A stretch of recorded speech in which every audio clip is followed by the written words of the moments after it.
মাহফিল বন্ধ। কিসের কিসের মাহফিল বন্ধ? আপনার সাহস কত বড়? মাহফিল বন্ধ? আপনার সাহস কত বড়? আপনি কি ভারতের দালাল? আপনি কি ভারতের দালাল? আপনি কি ভারতের দালাল? আপনি কি ভারতের দালাল? এখান থেকে ওনার সরান, সরান ওখান থেকে ওনার সরান। আর আমি আলোচনা করবো না, আমি চলে যাবো না, আমি চলে যাবো ওখান থেকে। আলোচনা না, আমি চলো ওনার শেষ, আমি চলে যাবো। কিসের চলে যাবো? আপনার মতো নেতা, কিসের উল্টাপাল্টা কথা বলছি? আমি কিসের উল্টাপাল্টা কথা বলছি? আমি কি, আপনি কি বলছেন? আমাদের শহীদ উসমান হাদি ভাই, এই শহীদ উসমান হাদি ভাইকে নির্মমভাবে গুলি করে হত্যা করা হয়েছে শাহবাগ মোড়ে। এখনো পর্যন্ত শাহবাগ মোড়ে তারা আন্দোলন করতেছে বিচারের জন্য, অথচ প্রশাসনের কোনো আওয়াজ নেই, সরকারের কোনো আওয়াজ নেই, সরকারের কোনো আওয়াজ নেই, প্রশাসনের কোনো আওয়াজ নেই। কারণটা কি? কারণটা হলো ভারতের দালালে বাংলাদেশ ভরে গেছে। এই বাংলাদেশটা ভারতের দালালে ভরে গেছে। ভারতের দালাল বাংলাদেশটাকে গিলে খেয়ে ফেলছে। তারা চাচ্ছে যে বাংলাদেশটাকে নিয়ে নিবে, কিন্তু আমরাও বলে দিতে চাই বাংলাদেশটাকে নেওয়া এত সহজ নাই। ভারতের নরেন্দ্র মোদী যতই চেষ্টা করুক না কেন, বাংলাদেশের দিকে চোখ তুলে যদি তাকাই তাহলে আমরা কাঁটা চামিচ দিয়ে চোখ উগড়ে ফেলবো, ঠিক কিনা বলো? আমাদের এই বাংলাদেশকে কোনো সময় বাংলাদেশকে ভারতের আওতানাদি নিতে পারবে না, না না, ঠিক কিনা বলো? নিতে পারবে না। কারণটা হলো এই বাংলাদেশ, আমরা অনেক রক্ত দিয়ে বাংলাদেশ স্বাধীন করেছি, অনেক রক্ত দিছি, অনেক মার ইজ্জত নষ্ট হয়েছে, এরপরে বাংলাদেশ স্বাধীন হয়েছে। ভারতের গোলাম বানিয়ে দিয়েছে।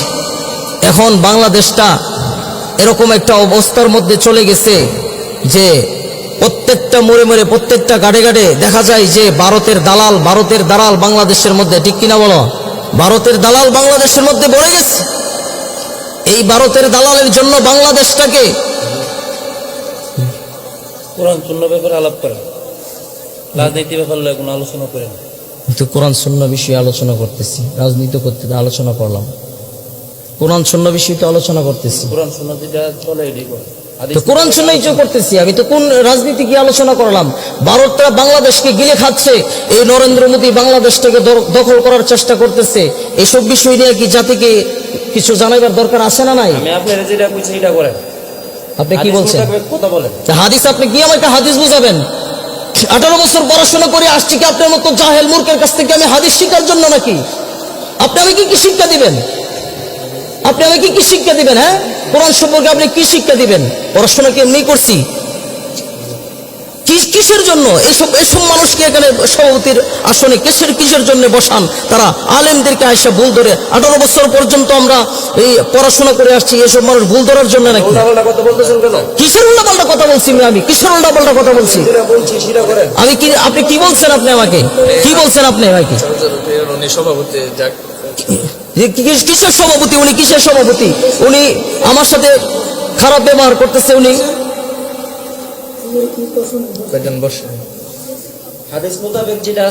আপনি আমাকে হাদিস বুঝাবেন? আমাকে আপনি হাদিস বুঝাবেন?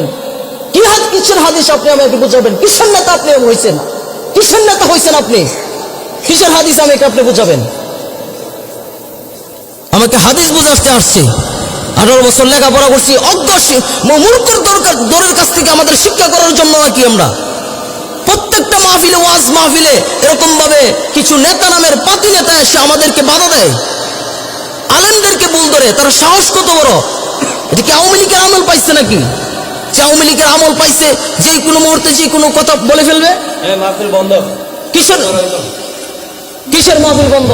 আপনার সাহস কত বড়? মাহফিল বন্ধ? আপনার সাহস কত বড়? কি আলামত শুরু হয়েছে এই ওয়াজ মাহফিল গুলার মধ্যে আসলে? এই বাংলার জমিনের মধ্যে এসব নেতা খেতা পাতি নেতা যেগুলো আছে, কোরআন মাহফিলের মধ্যে বাধা দেয়, এগুলাকে জুতা পিটা করে বাংলাদেশ থেকে তাড়াতে হবে। জুতা পিটা করে তাড়াতে হবে বাংলাদেশ থেকে। সাহস বেড়ে গেছে এগুলা। হাদিসের আলোচনা করেন। আবারও বলতেছে দেশের বিরুদ্ধে কথা বলছি, হাদিসের আলোচনা করছি না এখানে। দেশের বিরুদ্ধে কি বললাম? আমি দেশের বিরুদ্ধে কি বলছি?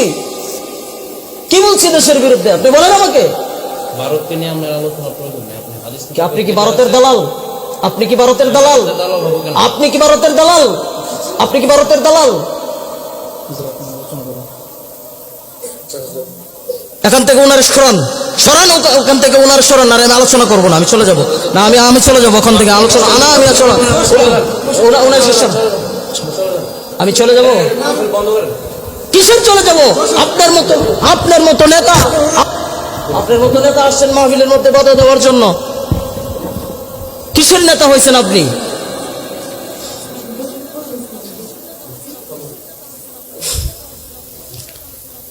এসব নেতাকে মাহফিলে আর কোনো সময় দাওয়াত দিবেন না।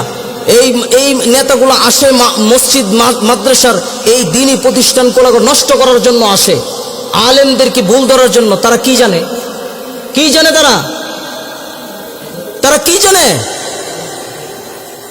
একজন বড় আলেম, একজন বুজুর্গ মানুষ, একজন আল্লাহওয়ালা মানুষকে আপনারা সভাপতি বানাবেন, একজন প্রকৃত দিনদার লোককে আপনারা সভাপতি বানাবেন।